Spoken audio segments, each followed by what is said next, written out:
In the day, my day, there used to be a thing called block parents. And block parents um, were those parents in the neighborhood that had a B in their window. They put a letter B in their window.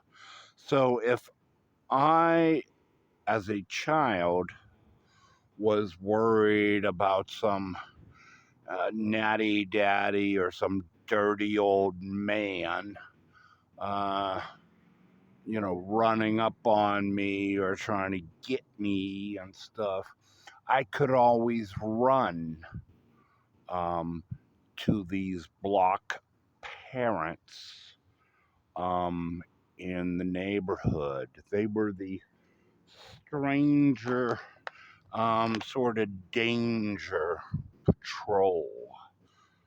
Um, Now, with that said, in the past decade, that sort of community parenting, that community involvement has really gotten twisted and sick and perverted um, over the years.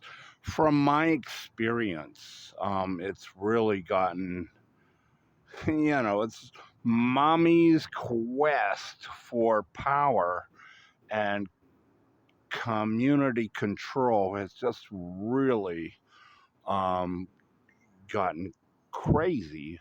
Um, I've posted before about um, uh, meeting guys in the middle of the night at 2 o'clock, 3 a.m. in the morning, and you know, us going off to an alley to swap BJs, and out of nowhere, mommy, this woman will appear, from nowhere, and offer the boy a towel, to cover his loins. It's look up in bewilderment. I've talked to that, and but it's not like the first. It's I have, you know, first of all, I've been awoken by women in the cities around the country, in doorways. I mean, I'll be drunk and passed out in a doorway, some forlorn, unforgotten place. That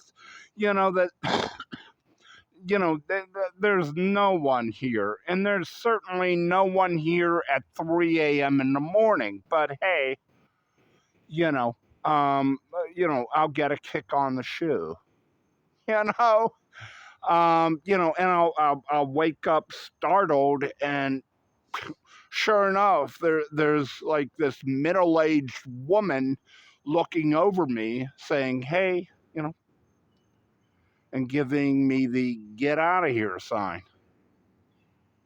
It's like nobody around, nothing out. And like, it's just, um, yeah, it's just,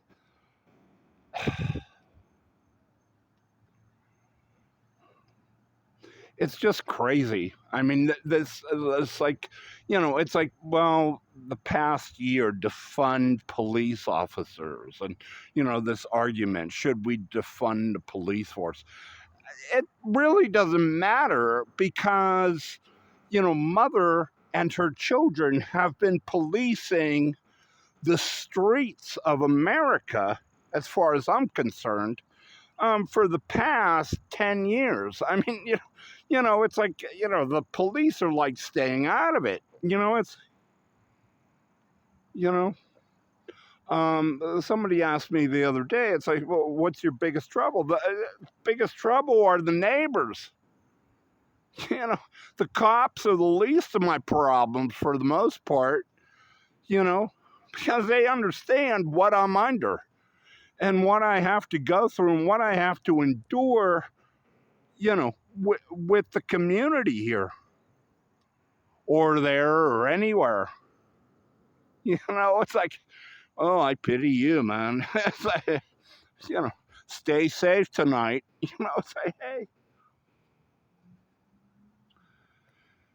And, if it's not, um, women like walking the street, like literally walking the streets. And I'm not talking like Main Street and, the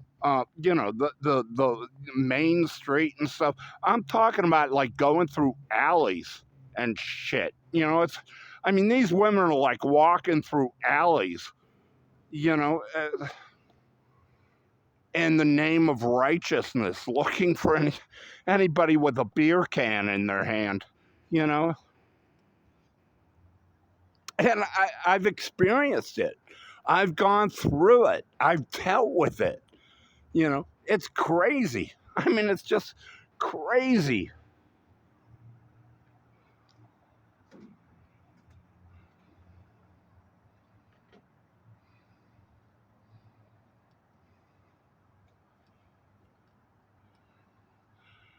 Now, of course, outside of mommy, we have her children, um, which includes Batman and Robin, though she's so proud of Superman and Wonder Woman. I, as a 60-year-old homeless man, you know, have experienced Batman and Robin a lot of times here in America over the past decade. It's not only been here um, in Knoxville on Chapman, Avenue there, that I've experienced Batman. I've experienced them all through America. I've been robbed blind repeatedly here by the loving, children just passing through here, this community or that community, and just want to teach me a lesson about, a 60-year-old man drinking, you know, and not doing opioids or fentanyl and stuff because, you don't have Medicaid. You don't have a primary care physician that can give you the pills. But, but that's another like sort of, block parenting sort of thing here and the, you know, trash of America. In the parking garages of America. That sort of, it's like, hey, you know, I can't make it out tonight, but my son and his friends can. So, you know, and of course they assume you want to stay with us. So, yeah, 60-year-old man does. So so that's Batman and Robin as far as block parents and that is concerned as far as community patrols in America. Finally, I want to talk about you know boys, girls, and grandparents that I have found in parking lots. It's like, it's this whole thing started when I lost my apartment in Phoenix, And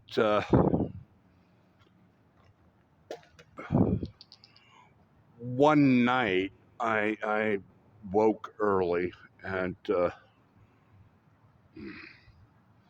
I was walking someplace in downtown Phoenix, and I passed by the Burton Bar Library in downtown Phoenix, and I could, I could. This was the beginning of the freak show. Um, uh, I passed by these grandparents sitting, honest to God, in this car at the Burton Bar Library, the main library in downtown Phoenix, at about 2, 3 in the morning. And I'll tell you, they were as embarrassed to see me as I was surprised to see them. I'm thinking, God, it's like, wow, like, why are you here? It's like, and they're like struggling around in the cabin, in the, you know, and the bench trying to find, like, well, maybe he'll think this or that, or, why we're sitting here, these grandparents, this at a library in downtown Phoenix at 3 a.m. That might look odd, but yeah, so, but it's not the only ones, as far as cars are concerned. My big concern that I have always had over the last decade with people in cars sitting in parking lots, seeming like you walk and like boom, they're like, whoa, it's just, what are you doing here? Like, are you here for salvation? Are you here to save me? It's like, hey, are you here to blow me? Or, it's like, it's like, hey, can we talk? It's like, hey, the biggest problem I have always had with the cars, necessarily, and the kids in the cars, over the past decade, is that the girls, the young women in cars. And over the past decade, I have seen single young women sitting in the driver's seats of cars in the middle of the night at 3 a.m. in the middle of nowhere in some, forlorn parking lot in the driver's seat. And that, it did not entice me. It worried me. It troubled me as a 60-year-old homeless man. It's like, whoa, it's one thing to be a gay young man sitting in a car in the Walmart parking lot somewhere at 3 a.m. It's an entirely different thing with the young woman, and I'd see these girls time and again over the past 10 years, and it was like, whoa, honey, it's like, you know, hey, I hope you know what you're doing, because this is crazy, you know? It's crazy. But, she's there for salvation. She's there to save me if I so choose her, if I so need her. She will ferry me back to mommy and daddy where she lives, and I will be in the hands of a block parent 2000s style.